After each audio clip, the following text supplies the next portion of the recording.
There are three things that God does not allow: sin, disease, and death. How does God not allow you to have them? By not having created them. Because they were not created, they are not available as a real experience, only as an imagined experience. And so you have what appear to be millenniums of birth, life, and death, which from time to time what you call seers have challenged and have inspired those on your globe to look at differently. But no one has taken them seriously, not even the ones who resurrected or ascended.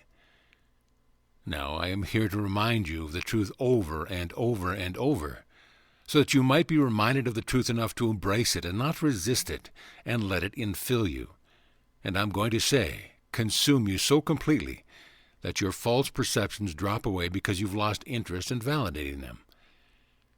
Someone has to correct the misperception. Now, not just one someone. Not just me, because I am the Son of God, and it is my task to promote the salvation of all my brothers who are sleeping. No, every single one of you must join with me in this endeavor. And the incredible simplicity but grand reality of the means of coming home is that you can't come home alone. That you must be willing to look into your brother's eyes and remember God. You aren't to look into your brother's eyes and remember your goals for yourself and how he can be forced or cajoled into serving you to make you be the better one, the more valid one, so that more people will believe you and follow you and support you while you fool them into believing that you're doing that allows you to benefit them. Oh, I know, you say.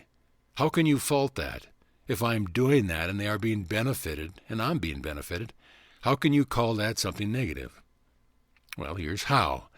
Because when push comes to shove, if the ones you are cajoling into supporting you for one reason or another neglect to do it, you lose your peace.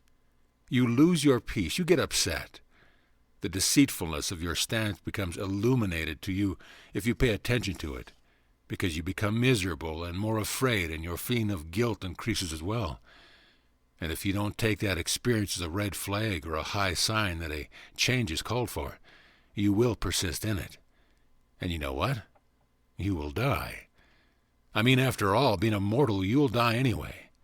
You'll die if you don't let your love for your brother cause you to reach beyond yourself to that which is greater than you, that has the infinite divine perspective, which will be shared with you the moment you stop resisting it in favor of self-righteous behavior, and by virtue of your transformed mind bringing you back into the experience of reality, which is your birthright to be experiencing.